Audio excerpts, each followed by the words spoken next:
Yeah. Rest in peace to Tupac Shakur and Miss C. Dolores Tucker. Big shouts out to Queen Nails on the intro. Thank you, Barbara Harvard. This is for you.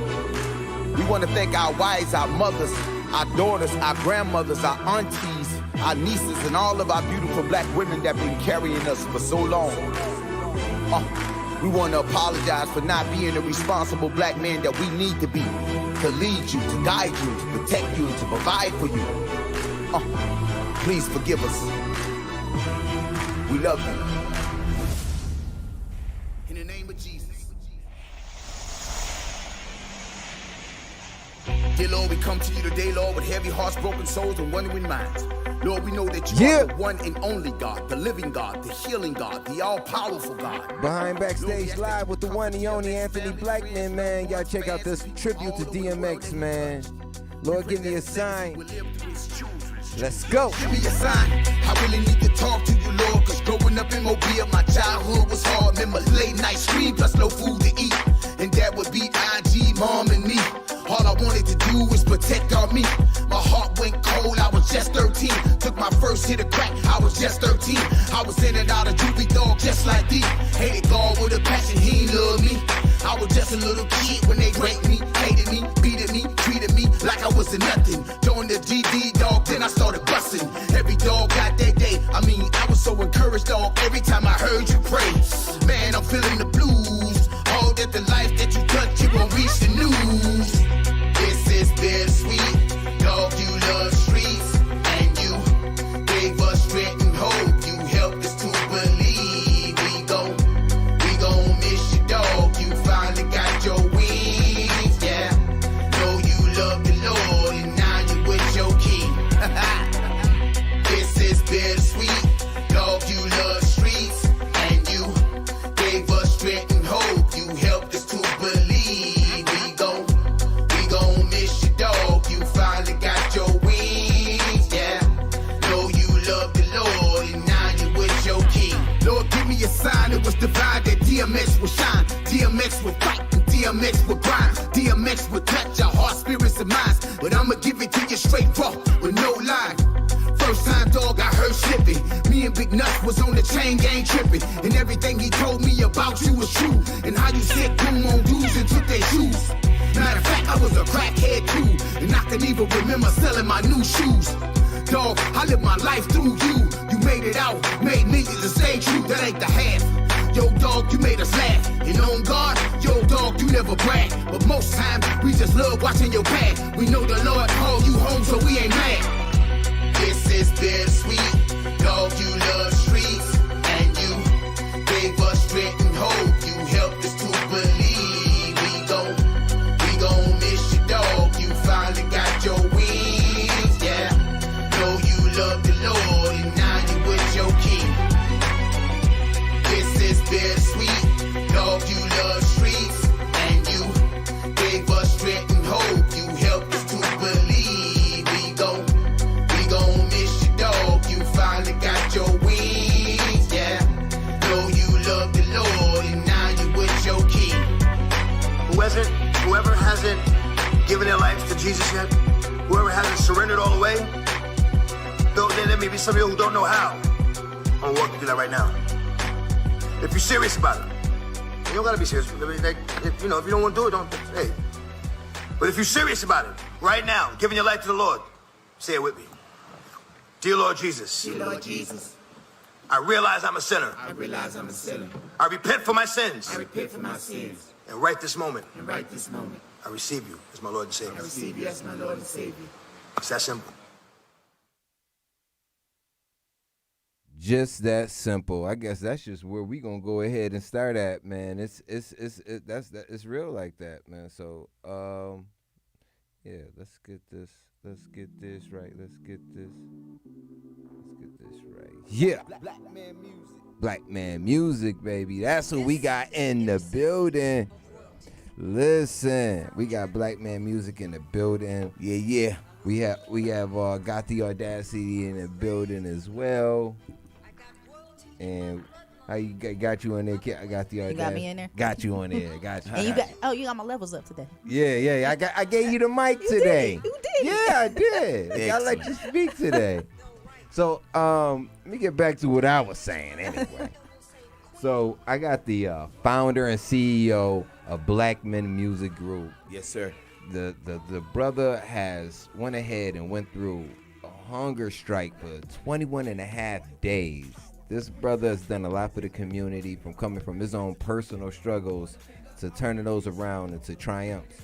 And throughout everything that he's been doing, man, he's been helping our younger youth, and I'm happy to see that. And it's a brother that I want to actually have conversation with, because it's a lot of things that we need to have other people understand, our audience and other people that don't know what we can do to help the younger youth, what we can do to help our people and everything like that. So I want to make sure we put a spotlight on that, on you, my brother. Thank you. And yeah, man, this is the one, the only Anthony King Blackman is in the building. Thank you. You know, I'm excited to be here. It's been a long day, but hey, you know, we love this work. You know what I mean? I always say that God raised me back from the dead for this opportunity to be able to be a beacon of hope and beacon of light. Right.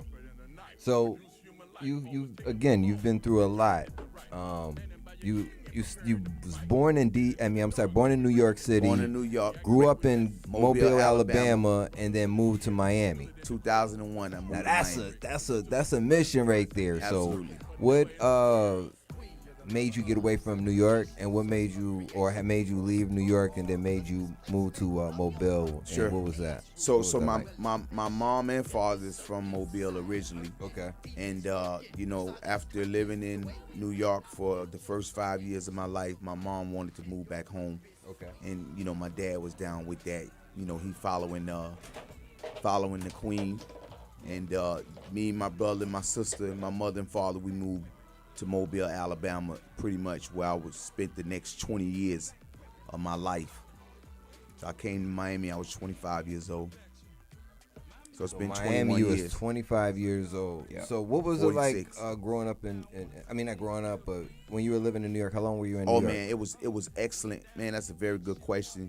You know, living in Long Island, the Long suburbs. Island. Mm-hmm. I mean, it was fantastic. My dad was a chauffeur.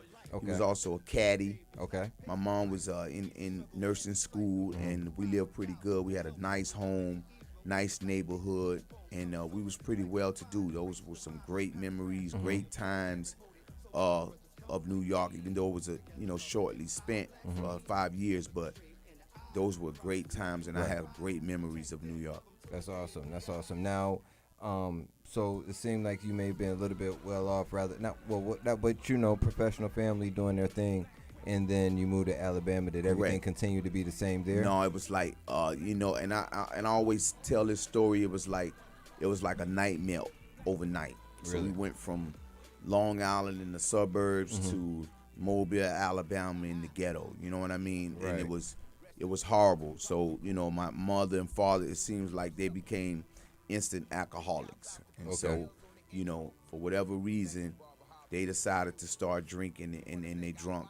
They were extremely horrible alcoholics, and so there was a lot of abuse and a lot of trauma, a lot of neglect and things of that nature. And so I pretty much began to just isolate and just become very angry and violent and start getting in trouble at a very young age. Like the first grade, I got kicked out of school, and I flunked the first grade because I was acting out. Right. You know what I mean? It was a Yeah, lot of hell going on in the house with my dad. Right.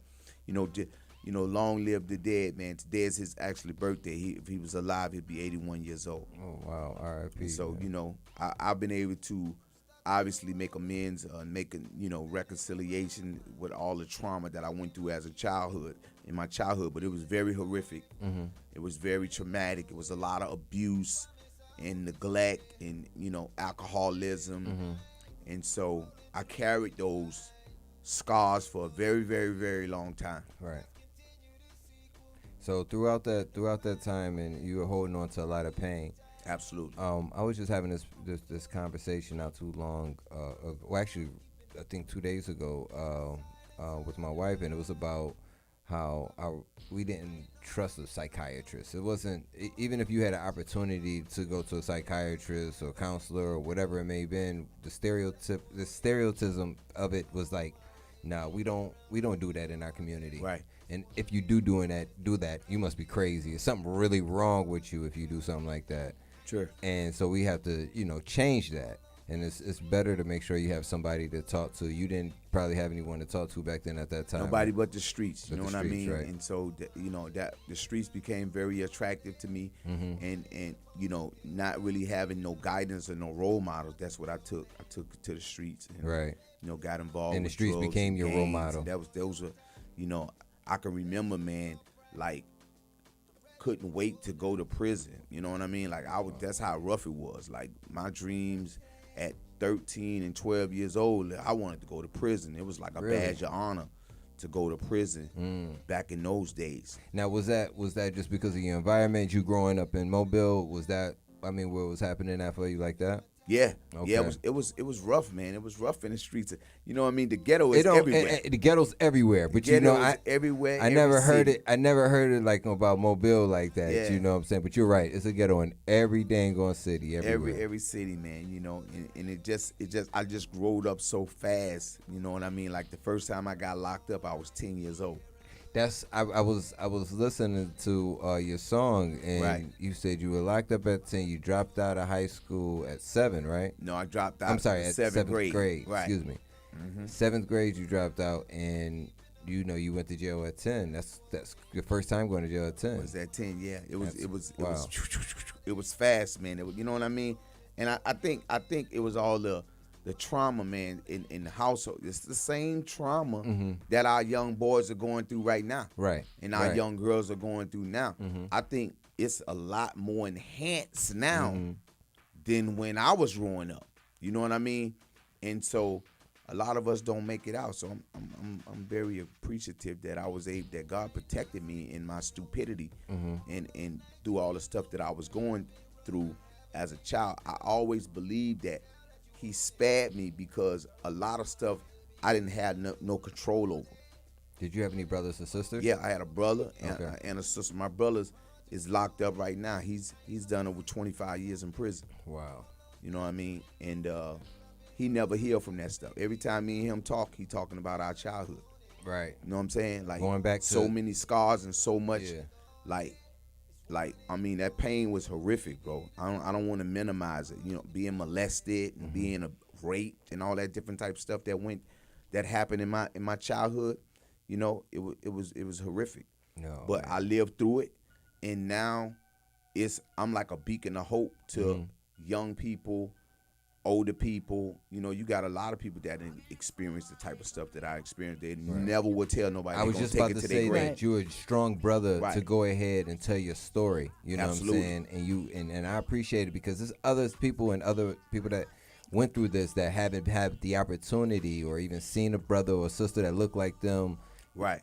Express their true feelings, and then when they see that, it's just like something in a movie or whatever. You see somebody else went through that. If it's a documentary, you're able to connect with that person, and then you're like, okay, it's not just me.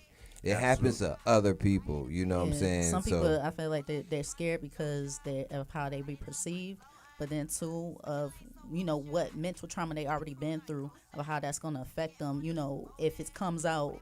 Because I know, like, for instance, I had a family member that at the time, she was young and she, it was the school janitor, that was doing this stuff to her and other kids. So just coming out about that, it took a while, but people believe, teachers that believed her, and then there was some that didn't believe her. So it was just like, it took for the parents, hey, what's going on? Because they didn't know exactly what was going on until they started seeing the different things that she was going through, the acting out, whatever it may have been. But that's how it is. She was hurt. She's hurt, but she's young. So when you're young, like I was explaining to my mom, it's the same thing like when you're young, it's not about being, molested or anything like that. But even when somebody dies, we don't know how to accept it and how to perceive it. you know, like really how to just go on ahead and say, hey, you know, this is my problem, because we can't vocalize it that as much as we want to when we're younger. Like my son, my grandmother, she passed from COVID. So my son, sorry to hear that. thank you. And it was like, so this was just like, you know, just over a year. My son, he's just now vocalizing. He's like, I hate COVID. He's 7 years old, but he's like, it took my grandmother, Right. and now he's feeling the pain, and you know, he's just like, he's really vocalizing it now, and we're like happy because he's getting it out. But most times, 7 years old, you're not really expressing that. Where my daughter's 12 and she hasn't expressed it. So Yeah, that's deep. So it's about, when I look at it, you know, through your circumstance, your way of expressing it was going through, and you know, going in wherever else, you know, it led you to. That was how you were expressing at the time, Right. but you couldn't get it out the full way because of everything that you were going through. Exactly. So yeah, I mean, you strong for going, you know. Well, you know what? I just thank God it's by His grace, because a lot of people don't make it out, you know, Right. with the story that I have. And let me tell you something, it was very difficult being strung out on crack cocaine at 13 years old. Wow. And, you know, battling drug addiction and mental health and all of the stuff that I was able to, you know, by God's grace, to overcome. And it's hard to talk to somebody about something like that, you know, Absolutely. and nobody else can, you know, relate to it, because, you know, who else is, if you're going through your problems, you know what I'm saying, you may look like in your eyes a punk to tell your friends or whatever Exactly. it is that you're going through that problem, when they may have their own same problem similar to you, but you're afraid of their reaction or, you know, their opinion sometimes. And Exactly. unfortunately, you know, we're all that way, no matter what, because somehow we all somewhat worry about what other people are thinking, not even knowingly, you know. So, but, bro, I'm again, man. God bless you, man. Thank you. I'm happy. I mean, I had a family member very, very close to me that went through that, and throughout the whole time, my family members was hiding it from me. You know, they were telling me it was something else. Right. You know, it was another incident. That's why, you know, he hurt himself. That's why they're in the hospital, and that's why we had to go to court and all this other stuff. So it's just like, it's crazy, you know what I mean, when you know, you trust, you know what I mean, you put trust in your hands with maybe an adult, and they do something like that to a child that shouldn't be done at all. Right. And they should be protected. They should be protected. I agree 100%. Silence, man. Silence is a killer. Yeah. And so you got a lot of people. I mean, I'd have friends commit suicide. I done had friends that do a lot of drug overdoses, multiple friends that die on drugs. Some of them just blow their brains out. And that's because silence is a killer. Right. And so a lot of times, for whatever reason, we don't want to talk about the real issues that we face on a day-to-day basis. Yeah. And it's that silence that drive people to nervous breakdowns. You know what I mean? It's that silentness that drive people to committing suicide, to getting involved with drugs, to getting crime. involved with abusive relationships. All of that stuff is tied to silence. So I always tell people silence is a killer. And it's not easy to talk about it, and it's not easy to be vulnerable, but that's where the key to open the door to the healing takes place. Right. It's through Right. breaking your own silence. Exactly. You know what I mean? And so I'm just grateful, man, that I'm able to use my gifts and talents today. See, all that stuff is combined into hip hop. You know what I Right. mean? Right. And so we use the hip hop, and we use any platform that God, any door that He opens, is for us to be brutally honest about our experience, because somebody's listening right now who don't feel like that there's no hope, or there's somebody listening right now who done gave up on all of their dreams because of rejection. Right. All of it's the same. Yeah. One thing I realized, DJ Newkirk. Newkirk, I do apologize. No, so you good. One thing I realize is that we all need hope, Yes. and we all need encouragement. Yes, we do. And we all need moral support just as much as we need financial support. Exactly. You know what I mean? Exactly. It's the times that people just gave me just a little hope. Mm-hmm. Those are the moments that I remember more than anything else. Exactly. All right, I'm with you. You know what I'm saying? Yeah. So what made you become? Because I don't know whatever it was with me. I guess because I didn't really have any, even though I had big brothers, but I didn't really have any big brothers that I grew up with, on a day-to-day basis. And I will always be a big brother to younger kids and take them around to what we're doing and show them different things to show the positivity about it and everything like that. I did send you that link, by the way. Yeah, I'm opening it right now. Okay, so you could share that. It's buffering. Yeah, you could share that from there, and then I can put it on Instagram for now too. You can share it to Facebook. Facebook. And you can copy the link and probably post it on IG. Yeah. Okay. So, but back what I was saying, that I've always been like that. I don't know what it is. It's like I want to take kids to be able to see something different than what we've been able to go ahead and do and see. Like, I'm originally from Buffalo, New York. Okay. You know what I'm saying? I moved down here in 2000. You moved down here in 2001. I moved down here in 2000. And so I just wanted to get away from there. Everything up there at the time, was just negative. And right.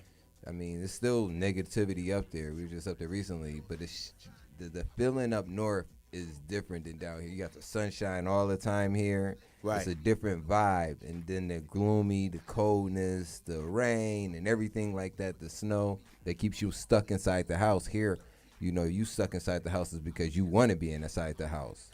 Right. You know what I mean?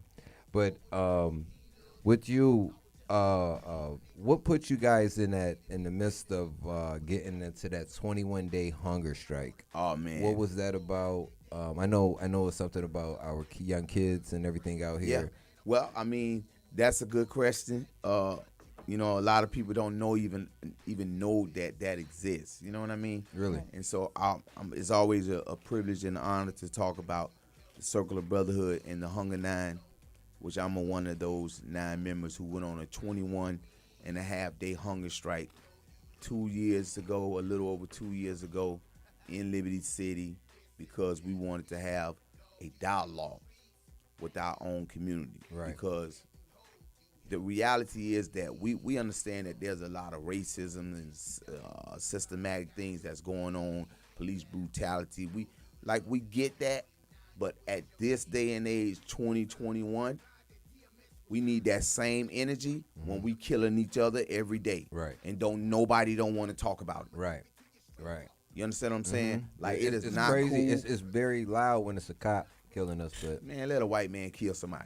Yeah. We want to march Yeah. and sing and shout from here, every city. We want to riot. And I mean, look, trust me. I hate that happened Right. for any police to kill any unarmed black men. But let me it tell you happens something. often. Let me tell you something. If we looked at the numbers of how many black people is killing black people, Oh yeah. you know what I mean? It's no comparison. No comparison. And guess what? We accountable for that. And so let me stay on topic. Is what we did with the hunger strike. So when we went out there, we first of all we planned for 2 months. We made sure that we was okay. We went and seen doctors. We made sure that we was physically fit. We to the best out. You said a couple of people did have a lot Right. of dire. So one of the brothers was a diabetic, and one of the brothers suffered from high blood pressure pretty much all his life. And so the doctors told them, based on their health conditions, that they shouldn't even be considering thinking about not eating. You know what I mean? Right. Anyway, they You say, put you in know the what? Diabetic shot. They say, look, we all in. We all in. So all of us went in there with jobs, businesses, wives, and all the many responsibilities. We said that we wanted to sacrifice everything, like put down our life, because we love our community. Yeah. And we not bashing nobody. Right. And we not, you know what I mean? Because most of us, out of the 9 of us, 7 of us come from the street. Right. So 7 of us been to prison, been in the streets, been selling dope, either smoking dope or went through that whole that era. You feel me? Right. And so Exactly. another thing we was doing, we was atoning for our own sins. Mm-hmm. I need to get myself together, man, and I need to hold myself accountable for Right. all that foolishness I You did. Yeah. You know what I'm saying? For all the broken hearts, Mm-hmm. all of the madness that I did, The hurt. the hurt, Mm-hmm. the hurt of myself, the Right. hurt of my family, and And people who others. were connected to me. Mm-hmm. I needed to atone for that, and so that hunger strike was an atonement for that, but it was also a conversation with our community. They say them niggas done lost their mind. They out there starving theyself, and then we had a lot of political people came out. There was a lot of, and people wanted to know who were we blaming. Right. We not blaming nobody. We not asking nobody for nothing. This ain't about we not blaming the police, the president, the governor, nobody. It's time for black people to take full responsibility for their own community, because ain't nobody gonna do that for us. That's true. It's no bailout plan for us. Nope. If we don't know it by now, keep watching. Yeah. There's no plan to help us. We got to figure that out ourselves, and that's what that hunger strike was about. Now, I don't have a problem with, us helping out the other communities. That's fine. But we have to focus on us first. And when it comes down to all these rights, the Civil Rights Act, everything that it started, it was supposed to be about blacks, you know what I'm saying, and African Americans, and it just branched out to everyone. Women are a minority. You know what I mean? I'm not saying things negative about it, but white women are a minority, and they have a better advantage of our African American women. Mm-hmm. You know what I'm saying? And it's terrible that, what's really supposed to be for one race, it's for everybody. You know what I mean? I know what you mean. When you have what they just started recently with the act against the crimes against the Asian community. Right. They did it straight against it. They did that right away. Right. That and the transgender, they passed those two right away. But executive orders, right? And it's like, why didn't they do that for the black community? They could do it. The Asian community has been hurt for 1 year. 1 year because of COVID.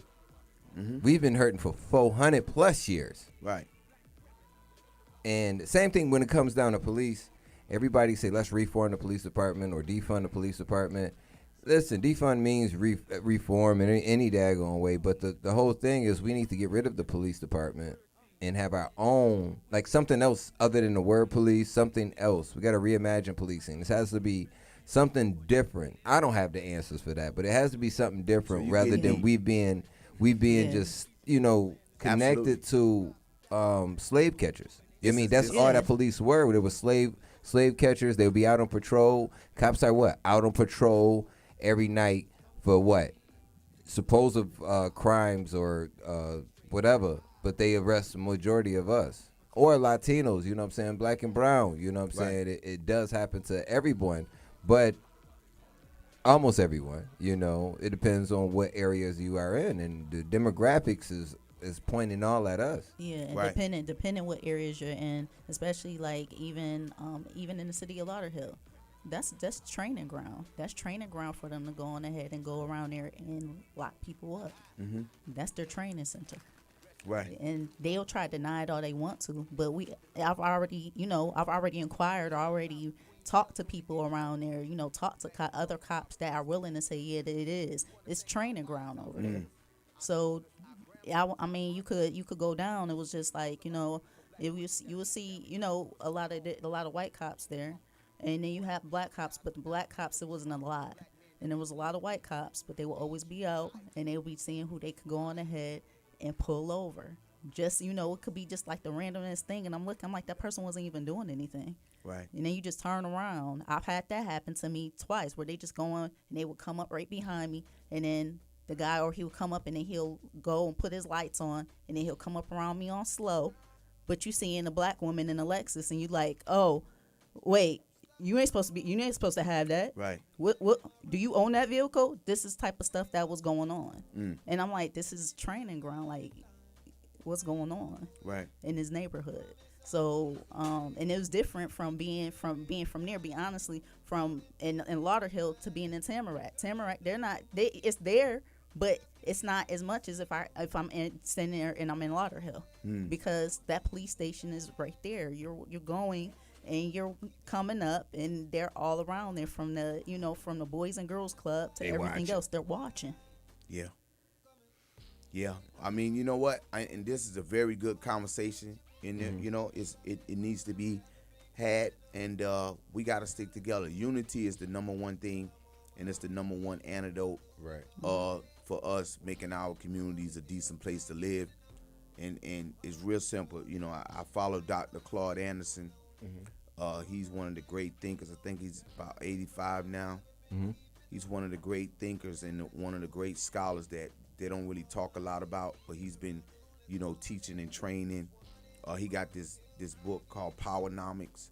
Also, White Labor. Black Labor, White Wealth, and the Black History Reader, Dirty Little Secrets 1 and 2. And one of the things that I agree with him 100% is that 3 things that we have to do in our community.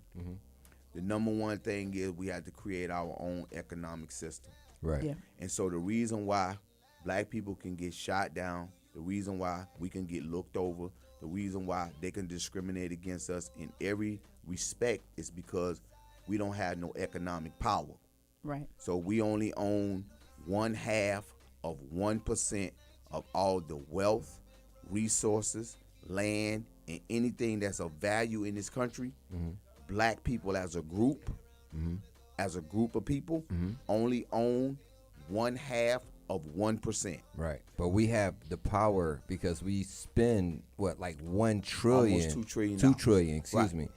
You know, so we have the power. It's just about focusing and getting Right. your mind right. So it's the unity. So okay. That's number one. The second thing is once we unify, like if we was a country, we would be like the 3rd richest, no, I think maybe the 6th richest country of our consuming power, the buying power that you just spoke about. Yeah. We would be like the 6th wealthiest country. Wow. And so the mindset, we need to change our mindset. You know, once we decide to stop marching, and this is no disrespect for people who march. I done marched for a long time. You know, our elders who paid the price, I believe that they need to just go ahead on and sit back and let a new generation of thinkers take the baton and move us to another level economically, because it's no way that we're going to socialize ourselves into liberation. Right. And the reason why that's never going to happen is because while we working on social issues, everybody else is working on economic infrastructure. And every other group is pulling their resources together, and we're not. Right. And so that's the first thing. We need to build our own economic structure so we can hire our own people. Exactly. Yeah. We can hire our own people like everybody else do. Because I was going to ask you about the infrastructure, like just having our, you know, I was going to say, let's speak about building our own infrastructure. Correct. We don't have an infrastructure. We don't have to be monolithic to work together to, you know, have the same goal as seeing our people succeed. And even being at that, you telling millionaires, come back home. We keep you safe. Like, come back home. Bring the money back home. Be here. Because if you are here, other people will join you. Excellent. That's an excellent thought, man. We got enough black millionaires. I put that in that song. You know, we calling all the black millionaires to come home. You know what I mean? We promise you, we gonna help you build right at home. Right. Same thing you just said, man. You know, it's well, I learned from your song. Well, thank you. You know what I mean? You know, and those are a couple of things. And then the third thing that we have to do, we have to put politicians in place. Yeah. We have to put them in for our best interests. You know what I mean? Because a lot of times these politicians get into office and we're not bagging their campaigns. Right. You know what I mean? So they're not going to do nothing for us. Why would we they? just voting for them. Yeah. You know what I mean?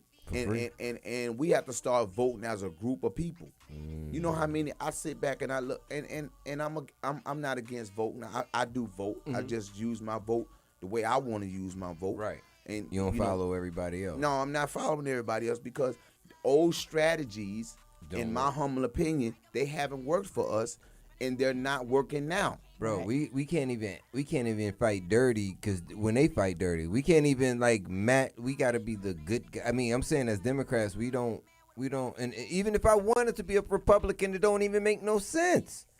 Man, It's not a party. It's not a party right now to go to. I'm hoping to see what they do with the Black Party, man, with Puffy and all them. I'm hoping they come up with some great agendas and things that they can go ahead and do and put people in place because Absolutely. And the other thing, when you did just say about the politicians and getting the politicians, I was actually speaking to a person I was running for office up in Lauderhill, speaking about Lauderhill, and he was saying to me the key was to start them off young black men as politicians, and explain to them, teach them what they need to know. So instead of us trying to get somebody that doesn't know anything, and we just try to throw them in office because we want change. At least these children or whomever they are growing up to be will have the knowledge. But the only problem with that is, are they being taught, to stay away from the garbage and do what they need to do for us and our people? Yeah. Well, I mean, you know what? I really believe, DJ Newkirk, that we're living in probably the best time as black people that known to mankind. The most black millionaire, billionaire. I believe that our young people in this generation here, in this technology, and their minds are so powerful. They just need some guidance and some leadership. Yeah. And so I feel like, me being a 46-year-old black man, I feel like I'm an elder to these young people, and I have to use my life to show them something different. You know what I mean? And even though that's a challenge, I'm up for the journey. Right. You know what I mean? Like I said this today, I just did an event. Big shouts out to the Circle of Brotherhood and Neighbors to Neighbors Association and all the people that's behind Blackman Music Group. We just did the 2021 Entrepreneur Community Fair at our school. It's about empowering our community economically. Look here, I'm sick of going to meetings after meetings and nobody talking about no economic infrastructure. Right. You know what I mean? So I say, you know what? That's what I'm gonna focus on. I want to build a business where I can hire people from my community that look like me, and then we can continue to buy land, buy houses, and create our own infrastructure. It's no blame game here. Right. You know what I mean? Now, still, we're not neglecting all of the issues that need. But look, that ain't gonna change nothing. Right. What can I do in my own power, with my own resources, and my own understanding? You know what I mean? Like a couple of years ago, I realized that I was still a part of the problem. So self-improvement is the basis of community development. Okay. I got to get my mind right first. Exactly. I can't help nobody with a messed up mind, right? And what I noticed was I was engaged in a lot of negative talk myself about either my family or the people in my community, right? And so when I became aware of that, I started to see it more. Like, wow, this is a serious problem when the only thing we can do is talk negative about each other every day, all day. Right. We'll talk about the youth. Oh, we ain't never got nothing good to say about the youth. We talk about it's just too much. And a lot of negativity. Nobody gets away. We held accountable for that. You know what I mean? I can't blame nobody on, and then when I go out, that's where I take my money and I don't even spend it with the black communities, businesses that I know that's struggling, that's trying to grow their business. I'm a part of the problem. Right. If I can't take my dollars, if I say I want to help my community and empower my community, I need to take my dollars to businesses in the community. We need more black supermarkets, man. Exactly. Yeah. Gotta do So that. so I'm constantly challenging myself, DJ Newkirk, and I have to do that because it starts and ends with me. I got to do my best, and I got to be a part of the solution. And I ain't with that begging. We done begged and cried and marched and prayed enough, man. Exactly. It's time to put our money where our mouth is at. And if you can't do that, then you need to move out the way and let somebody do it who can. Right. Or either support somebody. Look here, Right. everybody ain't been called to be on the front line. Nope. You know what I mean? Guess what? You got people that got enough resources that they can support the movement from behind the scene. Behind the We don't need you in the front. If you ain't ready, if there's too much smoke for you, you know what I'm saying? You don't gotta If put you your scared, business out there. Like Yeah. like Mr. Farragut say, oh, you scared to death, Negroes. Go in there and tell your master to come on out here. You know, Yeah. that's okay if you scared. Look here, I know this ain't everybody fight. Shout out to me, Lewis. Yeah, Minister Louis Farrakhan, big. I love that when he say that. You know what I mean? And I understand that everybody got a role to play. We need to just get behind one vision, One another. and one vision. If Yeah. we had the Black Panther Party, you know what I'm saying, I think we'll be a lot stronger as African Americans, black folks. But we don't have no leadership.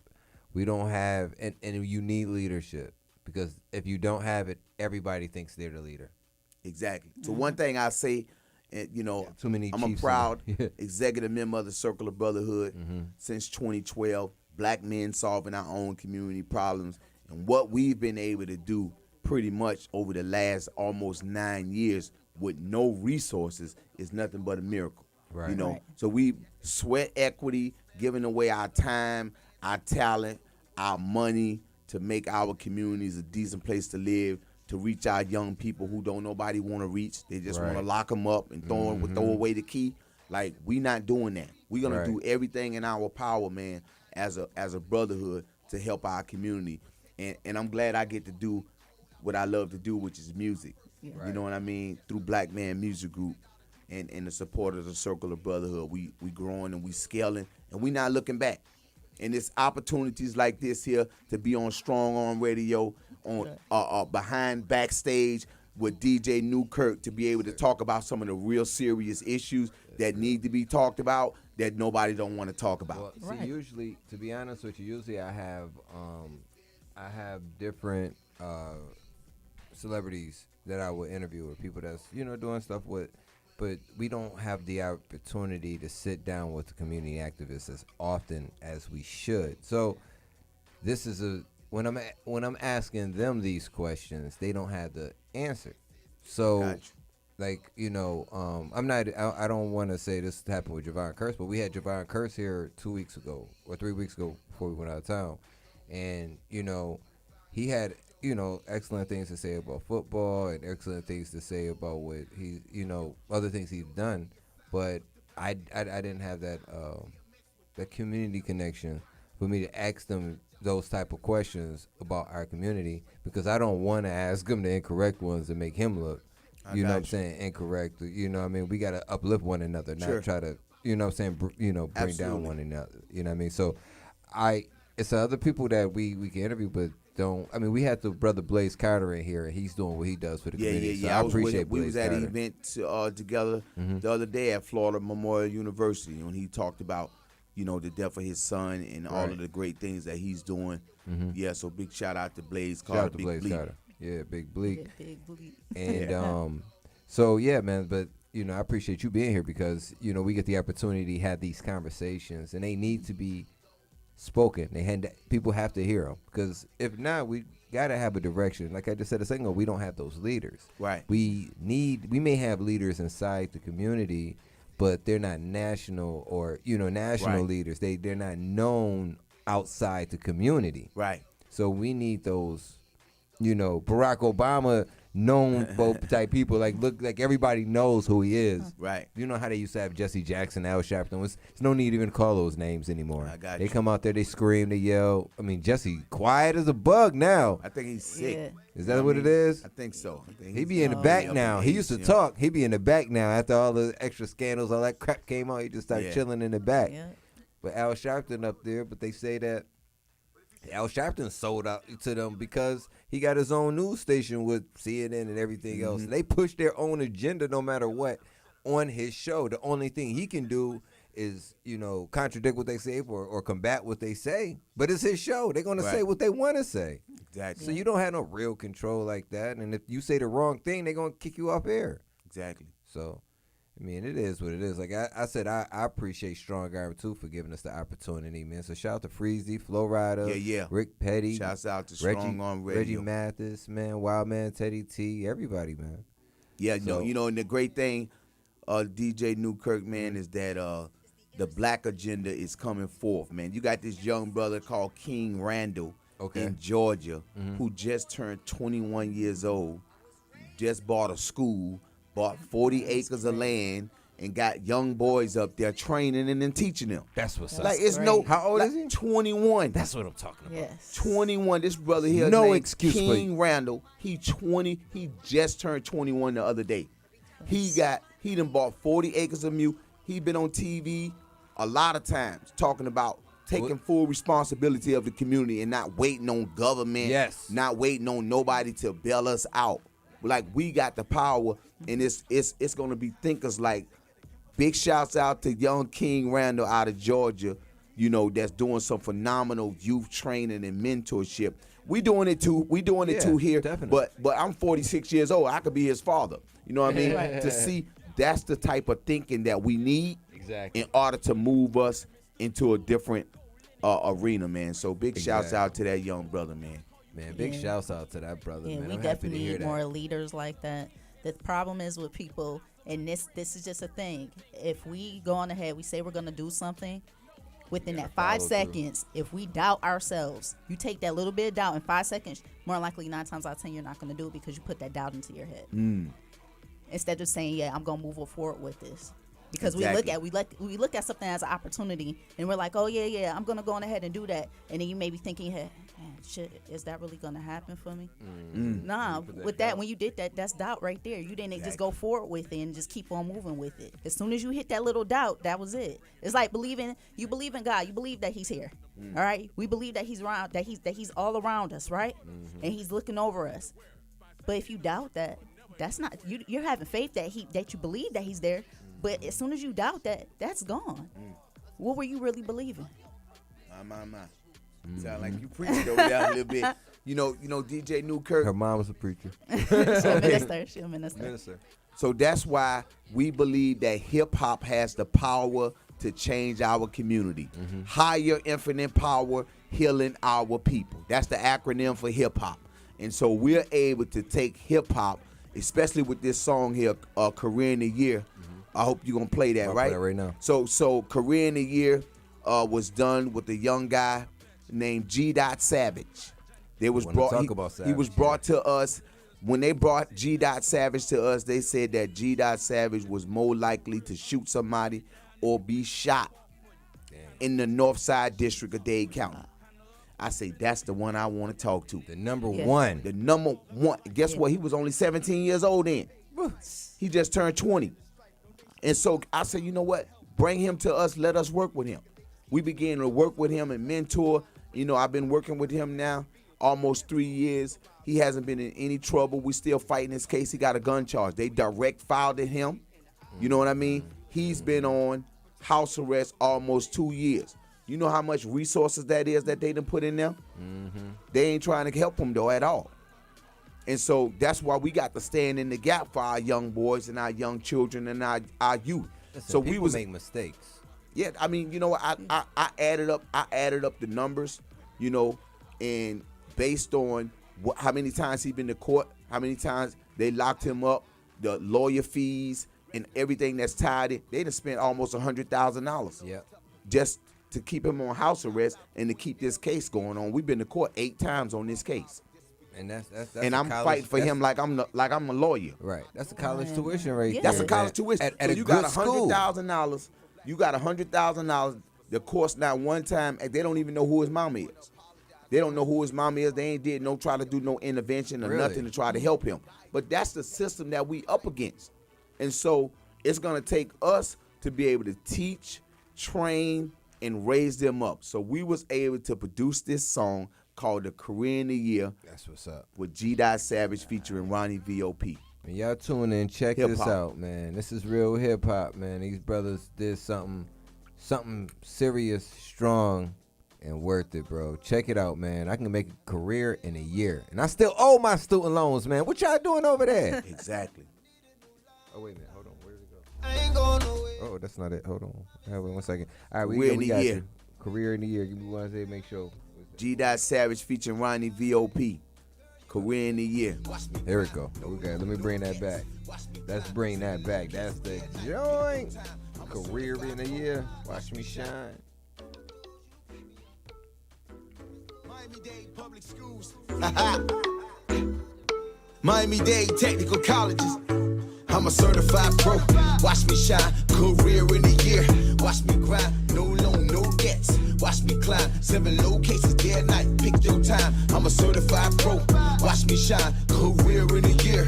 Watch me grind. No loan, no debts. Watch me climb. 7 locations day and night. Pick your time.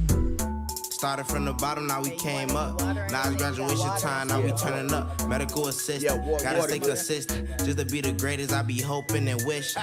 Less time, more money, no debt.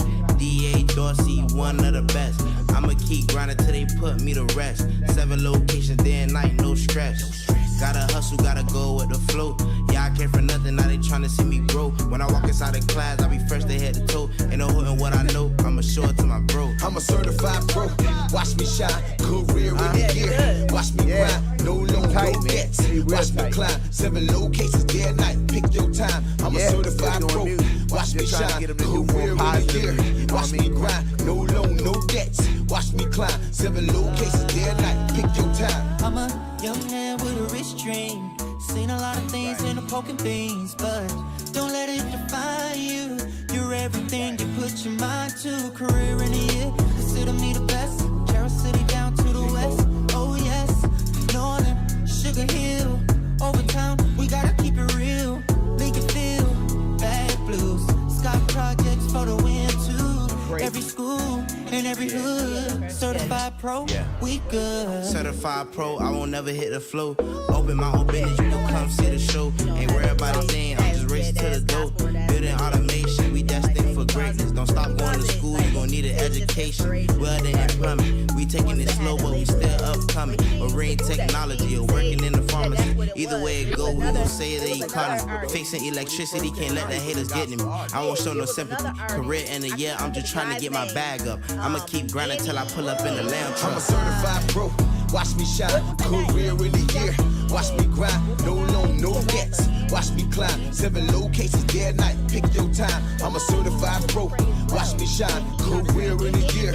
Watch me grind. No loan, no debts. Watch me climb. 7 locations day and night. Pick your time. Young man with a rich dream. Certified pro, I won't never hit the flow. Don't let it define you. I love Lecrae music. But Watch me just, grind. I like Career in the year. You gon' need an education. Oh yes, 7 locations day and night. Pick your time. certified pro, we good.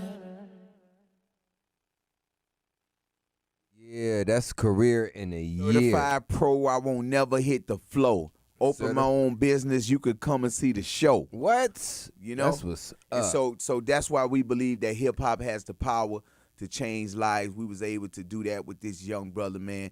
I love this guy. He's just like a son to me, you know what I mean? I check on him pretty much every day. He called me, and we working on his GED. He's still on house arrest. He go back to court next month, but we fighting that case, and hopefully they'll go ahead on and drop it down to a misdemeanor, which all of the community work that he's been doing. Mm-hmm. He helped out feeding the homeless. He helped out feeding the elderly during the COVID who didn't have transportation, taking food to their houses.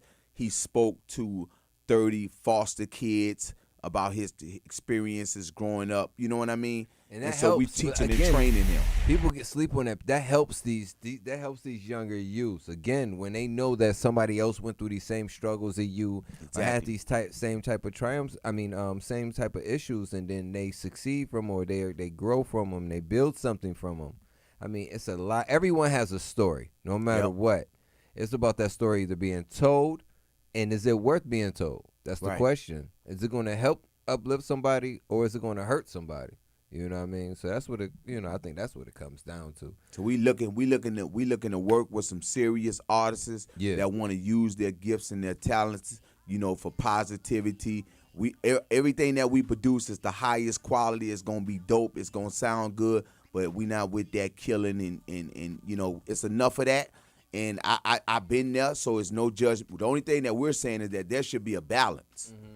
There should be a balance. Every song should not be about killing some, because we talking about killing ourselves. Right. We ain't talking about killing nobody else. Right. Every song, no, we need a balance, and that's what we're calling for at Blackman Music Group. We need to challenge some of these radio stations, some of these radio executives, and say, listen, this is killing our community, and somebody need to be held accountable. Yes.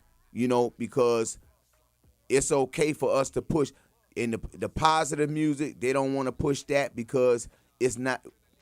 You know what I'm saying? No, I understand. You get what I'm saying? I understand. But we just saying that we just want to balance. Okay, give us a certain time of the day. Mm-hmm. Give us a certain time to play positive music. Mm-hmm. That can touch people and give people a different alternative in life. Besides, because when I speak to our young boys in juvenile, I always ask them, how many of y'all think that you're gonna die before you turn 21? And 90% of them raise their hand. For real. But that shouldn't shock us, though. Yeah. It shouldn't shock us. Every song they listen to is talking about killing them. You know what I mean? Just imagine, sometimes you might turn on the video. You might see a video on IG or Twitter of a 2-year-old with a gold chain on his neck with a toy gun. Right. You know what I mean? And we sitting around laughing and playing like that's cute. But, man, you training a killer. And so we got to get our mind right. And so that's what we doing at Blackman Music Group. Y'all make sure y'all go to our website, blackmanmusicgroup.com. You can support the Hip Hop Peace Hub. Click on the link. We getting ready to build a state-of-the-art facility where we can teach, train, and raise up our young people in our community using hip-hop. That's dope. I had you down again. That's dope. So, were you going to say something? No, I said that's dope. Okay. Thank you. So, at the age of 10, you went to jail. What put you in jail at 10 years old? Well, I broke into this place, and, I went to steal some bicycles, and then I couldn't get out. Oh, wow. So the alarm went off, man. I was so little, man. Yeah. I broke in there, and I couldn't get out. They came, and they took me to the juvenile, man. So it was burglary. Oh, man. 10 years old, I call it burglary. And I'm going to tell you, I was so small, I never forget this.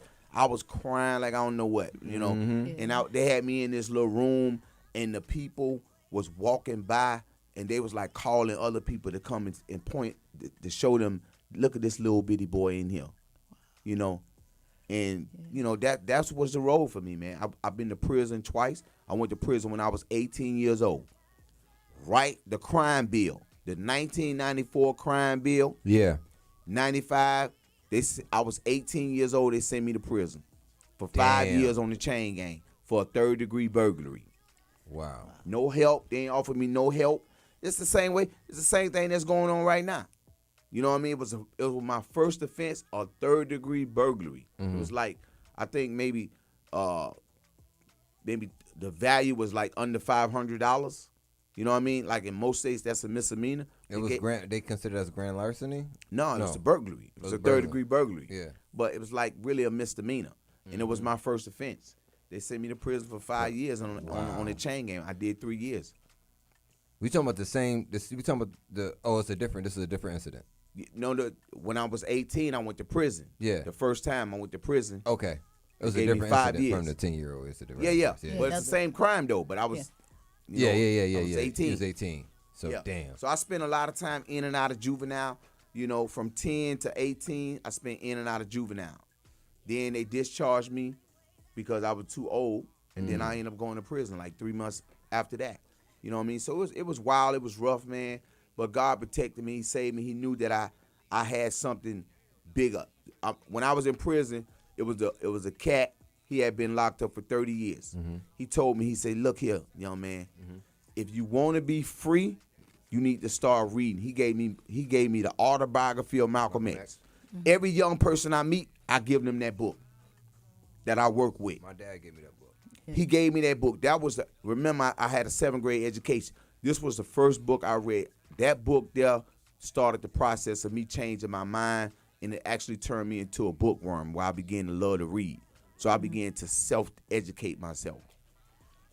A lot of kids are still in these wars with other hoods, and like we was having a conversation in Buffalo. One side of the city's pissed off at the other side of the city, fighting each other. As soon as they catch one person on this side, they're shooting at them, and they're gonna shoot them or whatever. Catch them at a club, whatever.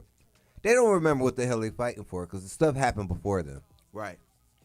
It happened when I was growing up, so I don't remember half of that stuff. Or it may have happened before me, but it just lingers on, and nobody breaks that cycle. How do we break the cycle of those problems happening in our neighborhood? Other than the gang members stepping up and saying, "Yo, listen, let's just dead this." But I mean, they're not doing it. We have every once in a while you have some that you guys do, and then you have a time where people they put down the guns, they stop the violence, but then it goes right back to where we were, if not worse, before. Right. So what do we do to? That's a good question. Yeah. What can we do? So I believe personally, and this is just my own personal belief, is that most of our problems are economically. So the reason why our young people is acting the way they're acting is because we don't have nothing else for them to do, right? Besides talk about how bad they need to stop killing each other. Exactly. You know what I mean? And some of us got good intentions, and we want to see it change, but we got full responsibilities of families. Home, we working, else, so we can't invest nothing outside of a good conversation. You know what I'm saying? Yeah. It's nothing that we can really do.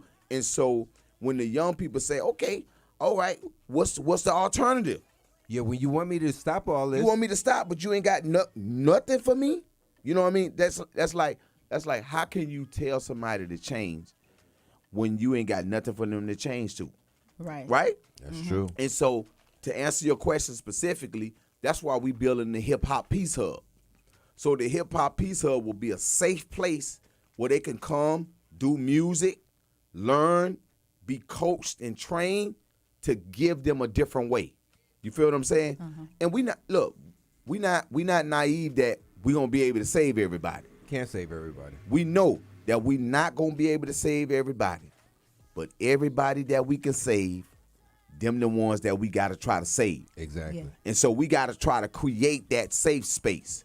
Just imagine, man. Remember back in the days, all the high schools had different trades on the inside of them. Right. Yeah. They still got some of that here in Miami, but back in the days, you could learn home economics. You can learn auto mechanics. You can learn all of that stuff. AC, refrigeration, in high schools. So they moved a lot of that stuff away. Right. You feel me? And so at the Hip Hop Peace Hub, we're going to be teaching them skills, man, that's going to carry them for the rest of their life. Like, they never going to have to worry about finding a job because they'll have a skill that they'll be able to find a job. So we got to get them something to do. We got to New give them Kirk, skills. because we can't talk about them and don't give them no way out. So that's what we got to do. And again, we know that that's not everybody calling, but for y'all who want to support, you can support Blackman Music Group and the Hip Hop Peace Hub. Definitely. We'll do the work. We're on the front line. Definitely. We've been called for this work. That's right. You feel me? So, where would you? I mean, we're again. You. Damn, I lost it. I lost what I was going to say. But of course, Blackman Music Group, man, they doing their thing. I'm about to go ahead and put this next track on right here, man. This is in loving memory of the one, the only DMX. So we're gonna talk about X right after this. Okay, Lord, give me a sign. In the name of Jesus. Dear Lord, we come to you today, Lord, with heavy hearts, broken souls, and wondering minds. Lord, we know that you are the one and only God, the living God, the healing God, the all-powerful God. Lord, we ask that you would comfort DMX family, friends, loved ones, fans, and people all over the world that he touched. We pray that his legacy will live through his children's children. Lord, give me a sign. I really need to talk to you, Lord, because growing up in Mobile, my childhood was hard. Remember late night scream, plus no food to eat. And that would be IG, mom, and me. All I wanted to do was protect our meat. My heart went cold, I was just 13. first hit a crack, I was just 13. I was in and out of juvie dog just like thee. Hated God with a passion, he ain't love me. I was just a little kid when they raped me, hated me, beated me, treated me like I was a nothing. Joined the GD dog, then I started busting. Every dog got their day. I mean, I was so encouraged, dog, every time I heard you pray. Man, I'm feeling the blues. All that the life that you touch, you won't reach the news. This is bittersweet, dog, you love streets, and you gave us strength and hope. You helped us to believe we gon' miss you, dog. You finally got your wings, yeah. Know you love the Lord, and now you with your king. This is bittersweet, dog, you love streets, and you gave us strength and hope. You helped us to believe we gon' miss you, dog. You finally got your wings, yeah. Know you love the Lord, and now you with your king. Lord, give me a sign, it was divine that DMX would shine. DMX would fight, and DMX would grind. DMX would touch our hearts, spirits, and minds. But I'ma give it to you straight raw, with no line. First time, dog, I heard slipping. Me and Big Nuts was on the chain gang tripping. And everything he told me about you was true. And how you said boom on dudes and took their shoes. Matter of fact, I was a crackhead too. And I can even remember selling my new shoes.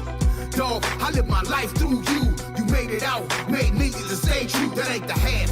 Yo, dog, you made us laugh. And on God, yo, dog, you never brag. But most time, we just love watching your path. We know the Lord called you home, so we ain't mad.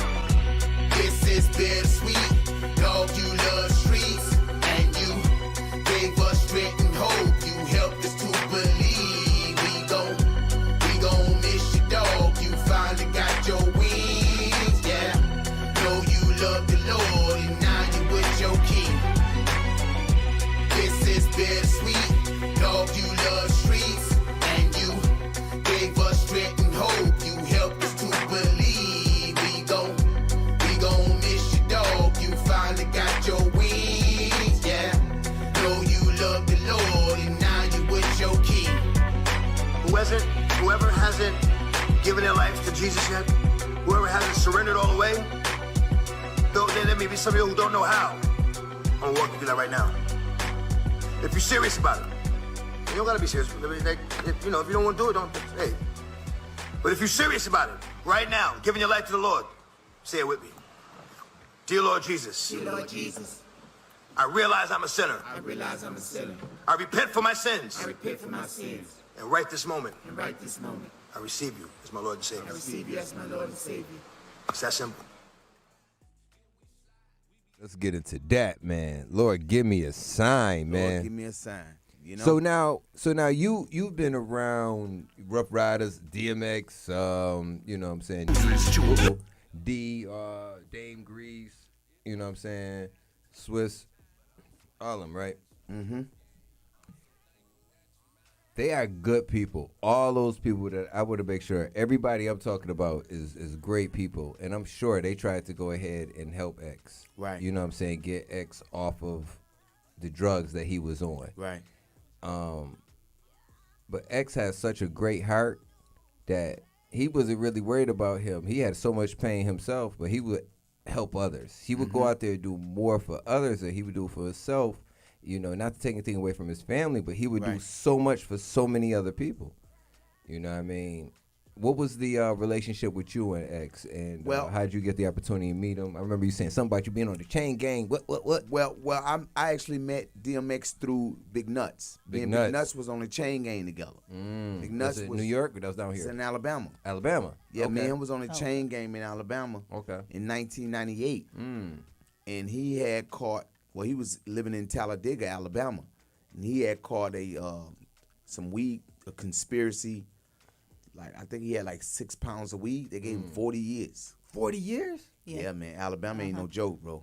They gave him 40 years in Alabama. He went to trial and lost. He ain't kill nobody. He ain't shoot nobody. He ain't do and none so of that. I met the Rough Riders, DMX, and all them through Big Nuts. Big Nuts is from Yonkers. He growed up with all of them. You know what I mean? Yeah.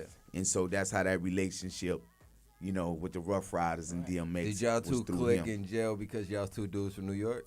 Well, that, but also I was a rapper. You know, I was an aspiring rapper. I used to rap for a while on the phone all the time. Yo, Big Nuts. Yeah. Yo, son, come here, man. Wise on the phone right now. Yo, DMX on, come here, you know. Yeah. And so I was rapping for them, man. I was looking to get out and sign with them. Like rap, I've been rapping since I was 15 years old. Oh, okay. So I've been into hip hop all of my life, pretty much, since, little elementary talent shows. I was always very talented, like a lot of our young people, just misdirected. I was always very good. I was a good writer. And so rapping was a dream of mine. It just never really happened. You know what I mean? Did you use rap as your way out like that? Absolutely. You know what I mean? Like writing for me still today, just like when I started when I was 15 years old, wrote my first song, was very therapeutic. Yeah. You know what I mean?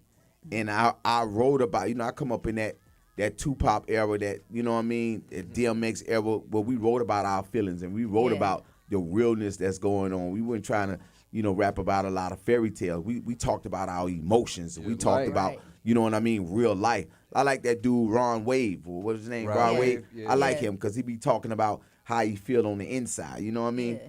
And so, I've been rapping for a very long time, man. And let me tell you something. On July the 14th, 103.5 The Beat, Local Clout, they picked that song for the song of the day. A word? You know what I mean? That's what's up. That song, Lord Give Me a Sign, they picked that to be the song of the day. That's what's and it's just a reminder that you never, ever give up. Never. Exactly. Ever. You never, ever give up.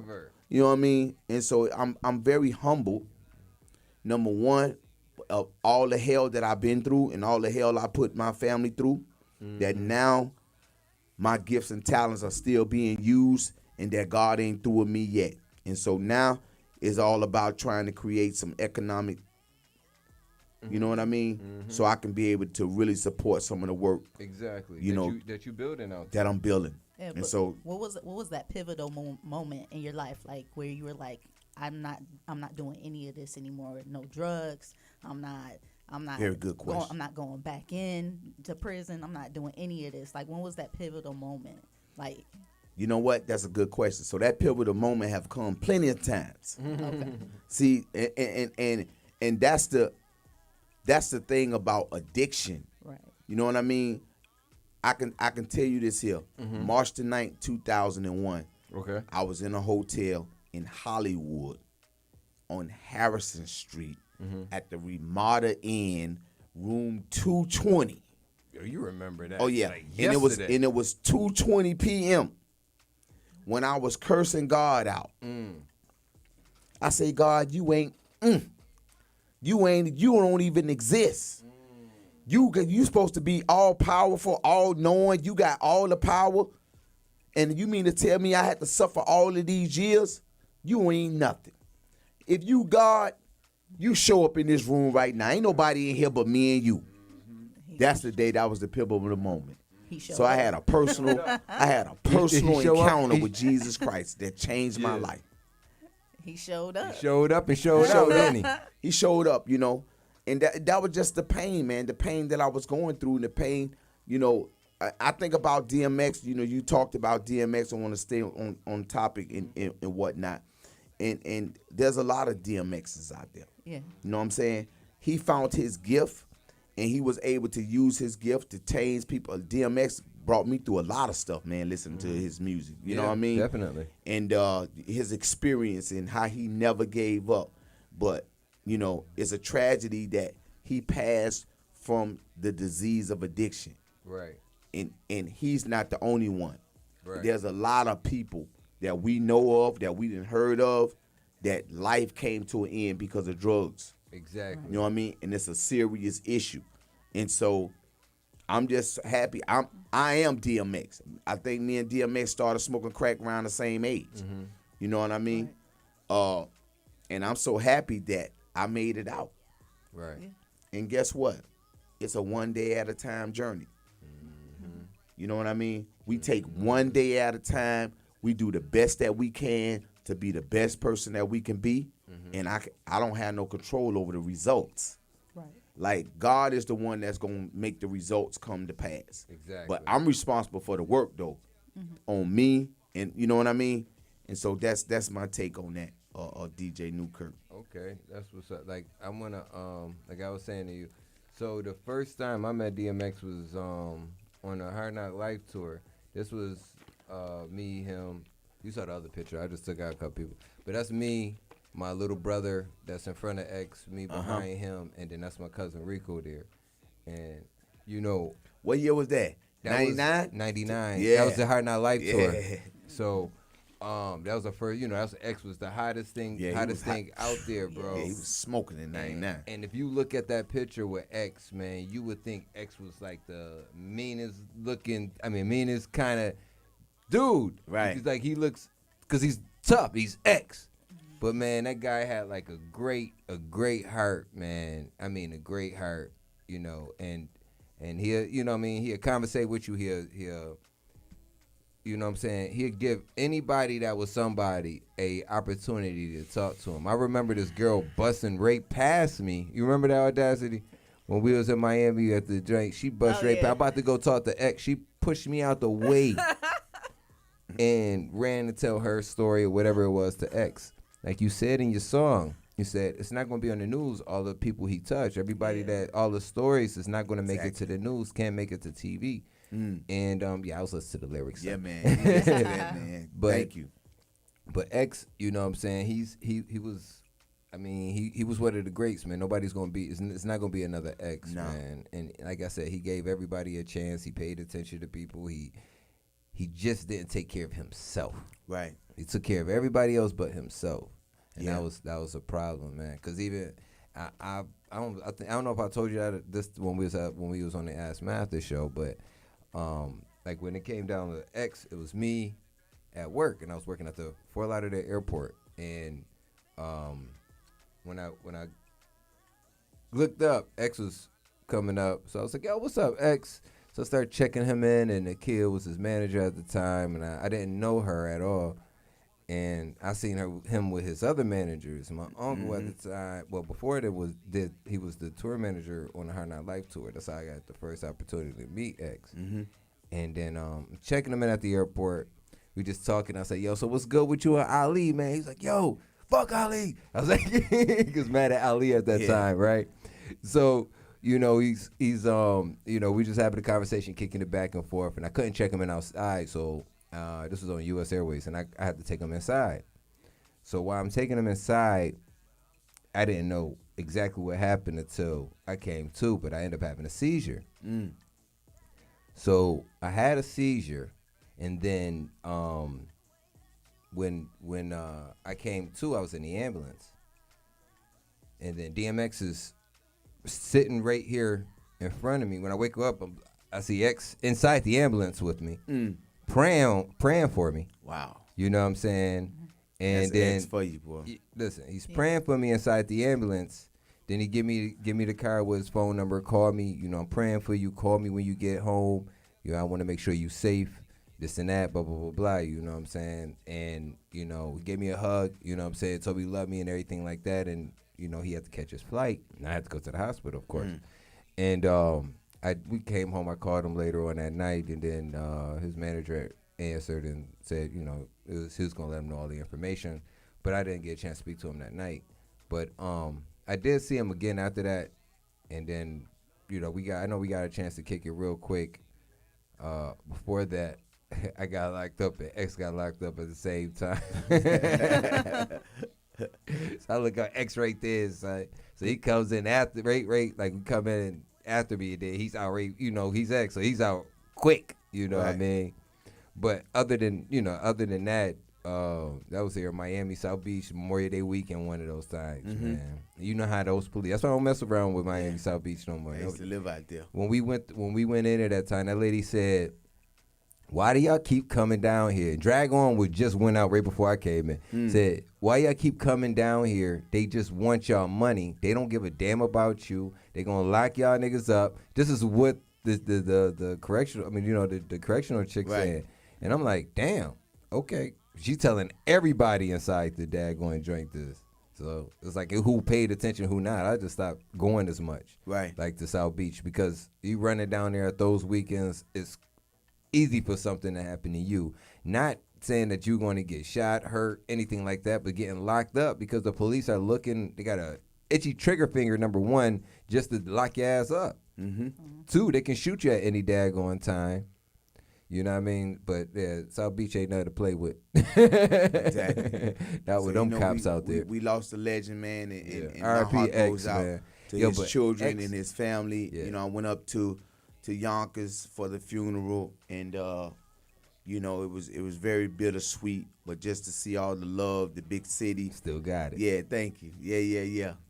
You know, to see how they did it at the Barclay Arena. Yeah. And it was a spectacular experience, man, to be with his family and Y and D and Swiss and, you know, and my man Big Nuts, man. Big Nuts is But he's home now. Yeah, Big Nuts. Yeah, Okay, that's what's up. I think he did like 6 years on the 40.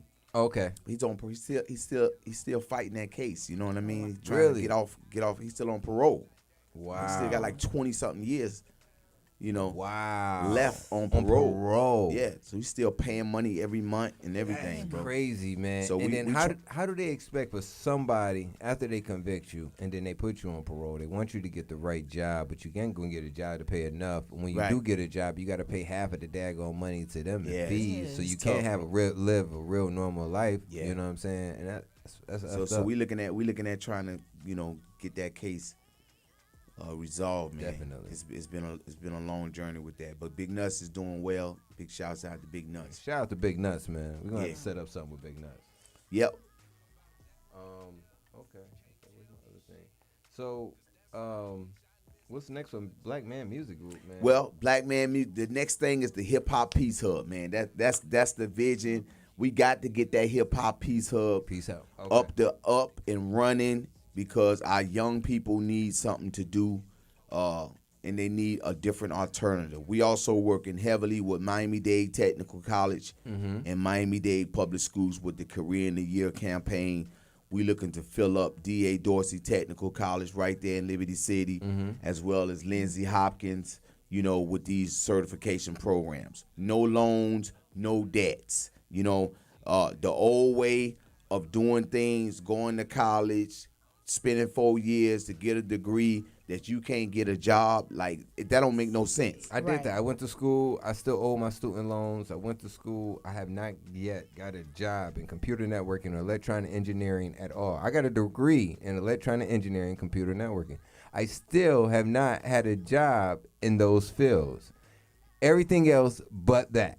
I'm glad that you saying that because that's what the silence that we talked about earlier in us being open and transparent and letting our young people know the truth. You know what I mean? Exactly. You can get a trade. You can learn a high-paying skill right here. You ain't got That's to what move I'm out of down town. You ain't got to move out of town and be a burden on your people. They got to pay your living expenses and all that different type of stuff. You can get a career in the year right here, and then we're going to help you find a job in that Right. field. You know, they got the old way. In this school I went to, promised they would go ahead and find me a job when I get out of school. They was giving people jobs at Publix. I said, nigga, I could do that my damn I self. don't need your help to go work at Publix. Right. Exactly. I Yeah, need what your type help of to get a job at assistance J.C. Penney's for. Give me a job. Give me a job in the field I went to school for, and Exactly. and it wasn't going down like that. So yeah, I'm happy to see these. We have to have more vocational training. We have Absolutely. to have it for our people so that they can start their own businesses. That's key. Yeah. That's what the entrepreneur community That's fair really was. what's Yep. key, man. You can't go to school and learn how to work for somebody else. And I was hearing something recently. I was on Roland Martin, and the brother was saying that what do you call it? Career identification. Say career identification happens in suburbs at grades 5. Career identification happens at grade 5 in the suburbs and in private schools. Wow. When does it happen to us? 11th and 12th grade Yeah. Yeah. in our community. That's powerful. You got that? Is that an article or something? Oh no, it was a show. I'll find a link and Yeah, I'll yeah, send it send to me you. that, man. Yeah, I'm on that. I was watching the show. It was during the time I was doing the research for you. And I was like, this is straight. It's just straight codes and zicks with each other. That's perfect, bro. Because they did an article recently in the Miami Herald that black students are dropping out of Miami-Dade College at an alarming rate. Right. You know what I mean? And they had me on the show, talking about technical college. I said, listen, black people are starting to wake up. It don't make no sense for me to go get a degree and then I can't find a job and I still got to pay this money back. It's just what we were taught. You know what I'm saying? So, and then parents want you to do what they didn't do. Exactly. So my dad didn't. My dad started college, but he never finished. So I went to school and finished college. You know what I'm saying? His sister, my aunt, she went to college. She finished college. So her son, he was supposed to do, go do the same. So I mean, everybody knew I was supposed to. Everybody think I was really going to do it or knew that I could do it. So my mom even told me she didn't think I could do it. You know what I mean? Wow. She was like, okay, well, first, either you was going to graduate high school, because the deal was me graduate high school and then I could move down to South Florida. Right. I wanted to get away from New York, so I was like, all right, I want to move down to Florida because I can go ahead, it's new, it's something different. It's, you know what I mean? And I loved it the first time I came down here. I was like 12, so, and then the second time I came down here was in 2000. And I got me a job with Southwest Airlines. I moved down here, and as soon as I moved down, she was like, yeah, you got to go to college. I was like, what are you talking about? You didn't say that. You said as long as I graduate, I can go, I can move in or whatever. And she was like, well, you still got to pay rent. I was like, all right, no problem. I pay rent. I got a problem with that. So I paid the rent. Then when I went to school, I paid rent. And then I got out of school, and then I got we got our first apartment. And she moved down here. We got our apartment, and then got our first home. Nice. You know what I'm saying? So I was in competition with myself to build something and break generational curses and things that I didn't see in my, like right now with our kids. I didn't grow up with two parents in the household, but my kids now, they're able to grow up with two parents in the household. Excellent. So it's a matter of breaking those generational curses and changing that outlook and that stereotype that everybody thinks of us. You know what I'm saying? That the black man is not at home with the children, and you know what I mean? It's always the single mother at home and everything like that. I want to make sure we're changing that narrative, period. Excellent job. I want to thank y'all for sticking together and fighting, man. Everybody had their ups and downs, you know what I'm saying? Being a beacon of hope, because we need we that. Definitely need that. Y'all, I pray that God continue to elevate y'all and make y'all a powerhouse couple. Yes, sir. And a team, and just take y'all into big places, because we need to see that. We need to know that it exists, and thank you for sharing that. Yeah, for sure, man. Like that was the goal, and then again, things happen that throws you off course, and then you have to get yourself back on course to make sure that you succeed at your goals. Exactly. So that's where I'm at right now. So I want to thank you again, man, for man. everything that you doing. And what you've been doing for Liberty City, what you've been doing for Blackman Music Group, man. I mean, it's a lot. I mean, you did a hunger strike, my brother. We got a new book that we just dropped too, a new ebook called The 90-Day Plan: Freedom from Smoking. So I started smoking cigarettes when I was 10 years old, and I stopped when I was 41. So it's been like 5 years, and I got a plan that I wrote. A 90-day plan, step by step. Send me the link to that. I send it to my dad. It's an ebook. It's on Amazon, as well as Barnes and Noble for $5.99. It's called The 90-Day Plan: Freedom from Smoking. How I Did It by Anthony J. Blackman. Okay. So y'all make sure y'all go and get that. If you need, send me that link. Need to stop smoking. I'll send you the link. You know somebody that's struggling with it. I think it'll be a great. And it's less than a pack of cigarettes. You know what I mean? Exactly. Yep. It's like $12 a pack of cigarettes in New York or something like that. It's like I tell them $8 here. They be like, really? That's it? I'm like, what do you mean that's it? When I was told it was like $5, it was a little too daggone much. So we doing some things, man, and I'm just grateful to just be working with the Miami-Dade Public Schools and Miami-Dade Technical College to help with the Career in the Year program. And we looking for some young artists. We looking for some young artists that's ready to make a difference. So we actively, looking to work with young artists. And our main focus is the Hip Hop Peace Hub. So, if people want to get involved with that, we got an internship program. People looking to get involved, they can go to our website and click on the volunteer Mm-hmm. or the internship. We got about almost 30 interns that's working with us from all over the world. That's so what's up. we building. Yeah, I'm like I said, I was telling we got to start getting some interns, and so I can start teaching people how to Exactly. do this. So they can help us while we're getting bigger. They can start getting paid because Exactly. we be able to do more. Because when it's just us two, it takes more time to do the setup and breakdown and everything else. We have the opportunity to have somebody else to help, and then when we got those jobs, then you're able to be able to break them off and pay them and stuff. So they got to know the work in order to do it. You know what I mean? So, Exactly. yeah, man. So you can always holler at me, man. Send some people my way if that's what they looking Okay. for. You know what I mean? When it comes down to We'll video definitely do that. production, you know. We'll what I'm saying? definitely do that. We'll talk about that, and I'll show you exactly how that works. All right, that's what's up.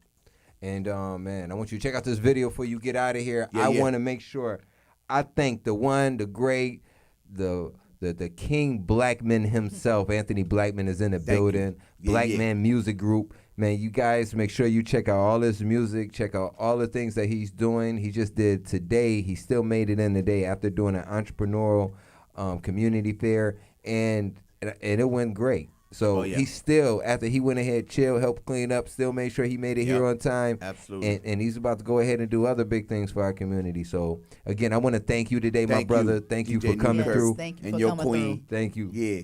And, and the beautiful got the audacity today. Yeah. Got the audacity. Got the audacity. Got the audacity. Yeah, so I want you to check this song out, man. This is the fam up in Buffalo, New York, man. Adianda Shalom, one of the stars in the movie Conflicted. By Griselda Films, man. This song is called Thank God I'm Free.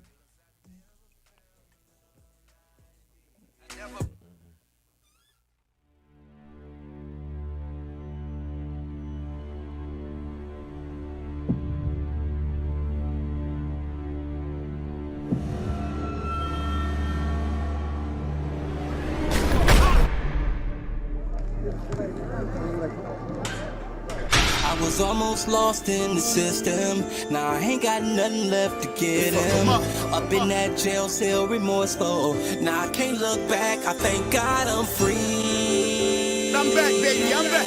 I'm back. Thank the good Lord I'm free. Them people try to keep me. And I ain't going back no more. Worst day of my life, night chasing the light. Time I can get back, shit, I put that on my stripes. World on my back, yeah, that's where I put that. Ramen noodles chefing up here, where the cook at? Murder charges weighing heavy, manslaughter took that. Y'all thought I set the idol for the judge to throw the book at? All I did was study law, work out, study more. Worked out, I studied y'all, fuck y'all think I studied for? I'm fighting for my motherfucking life like it's no tomorrow, you motherfucking right. And I ain't seen my family in 8 years. Too late to cry, nigga, no tears. And I fucking hate the food they serve here. Crooked ass warden, he needs a chair. 2 shanks and candy bar for bank in the CeeLo game. I'm from the Kilo gang, nigga. I was almost lost in the system.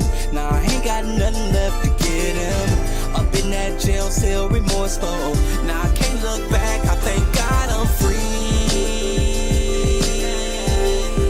Thank the good Lord I'm free. And I ain't going back no more. Can't lie, short niggas stood tall. Big niggas around me, 2 knives on the yards. The guards paid them off. Green dot credit cards. In the streets is red dots on your sweater, y'all. So I ain't sweated, y'all. No, nigga, not at all. Loud niggas on they bars, I'm screaming, knock it off. Or when the cell pop, I'ma grab my lot. Put it in a sock, nigga, might crack your jaw. Many lonely nights, nothing to eat. Wrapping up a piece of cold steel in my bed sheets. I'm prepared for beef, prepared for the thief. Thinking shit is sweet, I'm really from the streets. This shit I live and breathe. Y'all don't know the shit I seen. Dead bodies, COs taping off the murder scene. This shit's a living hell, living in this dirty cell. Hands to my face, why the fuck did Lonnie tell? I was almost lost in the system. Now I ain't got nothing left to get him. Up in that jail cell, remorseful. Now I can't look back. I thank God I'm free. Thank the good Lord I'm free. And I ain't going back no more. I'm free now, free child shit. In the free world, mingle chilling with the free girls, fucking all the freak girls. What is a nigga free for? What you think the heat for? Please don't make me relapse, go back. I'm free now, nigga, I thank the Lord for that. Got that monkey off my motherfucking back. Those facts. No more trading phone calls for my snacks. Now I'm back, these bitches don't know how to act. $1,000 jeans, red bottom kicks. I get the same pair of shit for my bottom bitch. Then we disappear, baby, we up out of here. She like this all night, no bitches all year. I was almost lost in the system. Now I ain't got nothing left to get him. Up in that jail cell, remorseful. Now I can't look back, I thank God I'm free. Thank the good Lord I'm free. I'm back. There ain't going back no more. I was almost lost in the system. Now I ain't got nothing left to get him. Up in that jail cell, remorseful. Now I can't look back, I thank God I'm free. Thank the good Lord I'm free. Yeah, that's the homie Adion Dashaline, man, doing this thing that's up there in Buff, New York. And I want to make sure that everybody tune in and make sure you subscribe, make sure you share, make sure you like the page, comment, do everything like that. Get back to us. Make sure you let us know if you like it, if you dislike it, and what it is and what it's going to be. I want to make sure I thank my guest, the one and only King Blackman in the building, man. Thank you. And please give everybody your social media. Please give everybody your social media. Y'all make sure y'all follow me on IG at Blackman Music Group, on Facebook at Blackman Music Group, website blackmanmusicgroup.com. All right. There it is. Thank you. No problem, man. Thank you for coming, man. Thank you for doing everything again that you do for the community, my brother. We're gonna talk about the getting you some interns in there to help y'all out. That's it. Let's go. So I want to make sure that the brother I was telling you about, the Kid Cole, was a producer that was singing in the song. He made this song right here for X. So, man, thank everybody for tuning in. It's Behind Backstage, man. We about to get up out of here. Thank you again, Peace. Black. Man. Yeah. Let me see we go. And at the end, he will stand on this earth. My flesh may be destroyed, yet from this body I will see God. Yes, I will see him for myself, and I long for that moment. Grandma, I really miss you, and it ain't been the same. I drop a tear when I hear your name. Mariella Holloway, why you gotta be so far away? Used to say, don't worry, it's gonna be okay. But it ain't, it's like when you left, you took the Lord with you. Why couldn't I come when he came to get you? Damn, I really miss you. I had to say it again. I remember the time when I was like 10. Crept up in the neighbor's yard, yeah, being hard-headed. You told me I would get it, you said it, and boy did I get it. But after you spanked me, you hugged me, kissed me on my forehead, told me that you loved me, and I saw that it hurt you more than it hurt me. I thought, how bad could this hurt be? I know now, that's why it's only done out of love. What I wouldn't give for one more hug from Grandma. Baby, it's gonna be okay. Oh, yes, She used to tell me that. baby, it's gonna be okay. I really miss hearing. Baby, it's gonna be okay. She used to tell me that. Baby, it's gonna be okay. I really miss hearing what I'm about to say. A couple of family members is gonna hate me, but I'm gonna let you know what's been going on lately. Now you know since you left, a lot of things with your kids done changed. Yeah, Jackie's still crazy. Don't know what's up with James. Ain't seen Jerry in a while. You know he walk like you. And Renee's back in jail. You know she talk like you. Racula's doing real good now. She working. Rhonda's still running around, tricking, jerking. Buckeye's bugging. He done lost his mind. And Jarvis back out of jail, doing fine. Collie, he done changed. It ain't all about self. It's for my father. Well, that's something else. Buzz, that's my dog. He owed his grandmother down. My great-grandmother making a lot of trips out of town, but that's a good thing. And if I could only hear you sing once more, oh Lord, the comfort it would bring.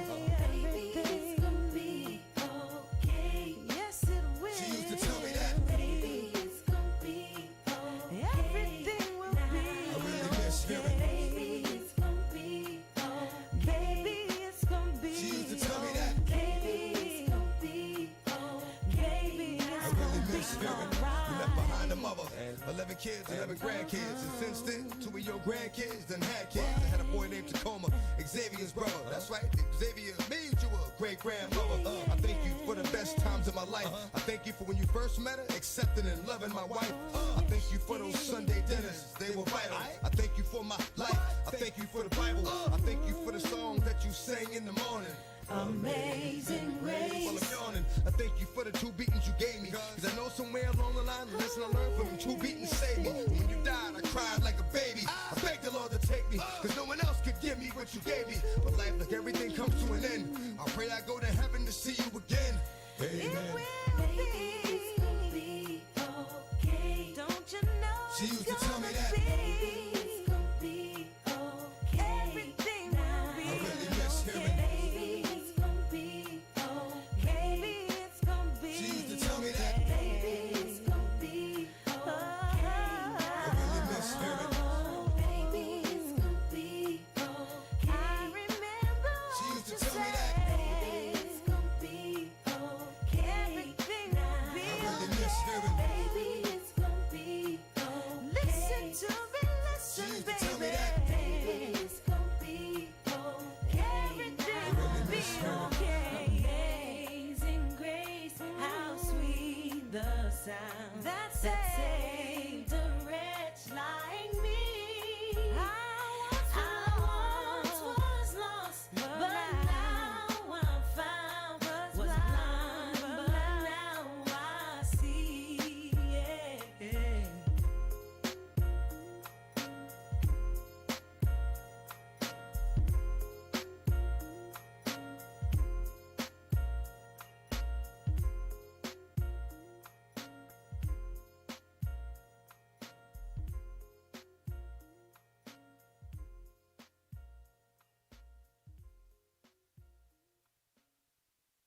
Doing what you love takes energy. Starbucks Triple Shot Energy is the extra strength coffee in a can. So you can pursue your side hustle, jam with friends, or capture and share your latest moves. Enjoy delicious flavors like vanilla, cafe mocha. Another day in the life, nigga. For real. Where I'm from, you either a trapper or a scammer. Wearing the COVID mask, hitting licks on the camera. My niggas gang banging, they ain't wearing no bandanas. The Draco half a moon clip, that shit look bananas. Pressure on, we don't retreat. Niggas vegan, they don't want beef. They non-violent, Martin Luther King. It's the respect for me. Cake boss up $500,000 during COVID-19. Growing up in my hood, you had to be tough. Ain't no fair ones, nigga, you might get jumped. You can't run when we shoot, you might get slumped. Bitch don't know how to suck dick, she might get dumped. Got some homeboys still locked up in the cell. That's living off JPays and letters in the mail. Ain't seen real pain till you seen your homie tell. He get OR, you don't even get a bail. Took care of everybody when you was home. It's like they forgot about you when a nigga gone. Remember all the bitches that was calling your phone? Where they at now, jumping another nigga bones. Case weak with a good lawyer, dead dismiss it. On your 3rd felony, so you don't wanna risk it. Knock with a brick of fentanyl in a biscuit. The only time you see your kids is on a visit. Every day in the streets, this type of shit happen. They rap about bricks, but not the other side of trapping. Been through it, so I can relate to it. Made Buffalo most wanted, but now I make music. Do this shit for the passion, I don't do it for likes. Had to sell crack just to buy the new mics. Remember working McDonald's selling nicks at night. Drive through, you can buy a zip with your burger and fries. I look like I'm that nigga cause I really am. I'm corporate thuggin', I graduated from selling grams. Most niggas be living life without a plan. Sound too good to be true, it might be a scam. Most of the time you get snaked is by your own fam. Talk shit behind your back, that ain't your man. It's a pandemic, I'm getting bands in it. I got a real story, don't need no damn gimmicks. Started off as a worker, turned to a boss. I got on, then you know I put my team on. I got on, then you know I put my city on. If you ain't try to level up, then what the fuck you doing? If you ain't try to level up, then what the fuck you doing?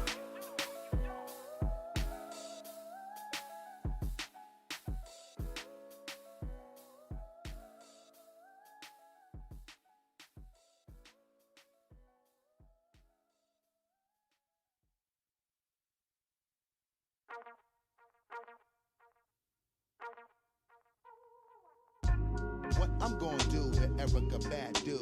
I'm gonna have some fun. What do you consider fun? Fun, natural fun. I said, what I'm gonna do with my man Busta Rhymes? I'm gonna have some fun. What do you consider fun? Fun, natural fun. Busta Rhymes, Erica Badu, y'all. Just one. One love, everybody, just one. Well, as I universally greet the whole entire world and focus on the energy that'll make your skin curl. The one strategy, the one universal plan, the master blueprint, one survival for all man. I, self-Lord, am so divine. When me and my woman coincide as one mind. Bear witness, one respect, one culture, one way of thinking, one vision, making a one decision, a one way of living. Common destiny amongst all, one understanding amongst me and my woman, so that we can't fall and keep moving forward based on actual facts. Yes, y'all, my beautiful mother earth, respected to the max. Can't mix, dilute, or tamper with us no more. We on the highest form of emotion, holy, sacred, and pure. And what's mine is yours, especially if we move in the same direction, just for one common cause. Just one opportunity to handle our biz. Just one mind state so we can equally live. Just one. You know we only have one life to live. Just one. Come together as one. One family, one little kiss now, one entirety. I let us all uplift now. Talk to me, baby. I found you, then I found me. What? I gave you tea. That's right, girl. You shed degree. Oh yes, love. A family. One family, baby. Here's what we be. Yeah. So plant your seed. Right. Hey yo, I know my woman's love for me, the way she cherish me, fulfill my every appetite with the God degree, always inspire my encouragement, the right amount of nourishment, secure enough so I don't have to ask her where my loving went. When times is hopeless, sometimes I had to focus on the priceless moments, when my wisdom body wouldn't notice, cause you're my everything, what's mine to be yours, moving in the same direction just for one common cause, just one opportunity to handle our biz, just one mind state so we can equally live, just one, you know we only have one life to live, just one, let's come together as one. One family, one little kiss now, one entirety. So let us all uplift now. As my sunlight, I bear witness to you. Being the foundation, you can come home and watch the babies too. The one way we agree on how to follow tradition. This one family coming first, play your position. You make the sacrifices, I make the same.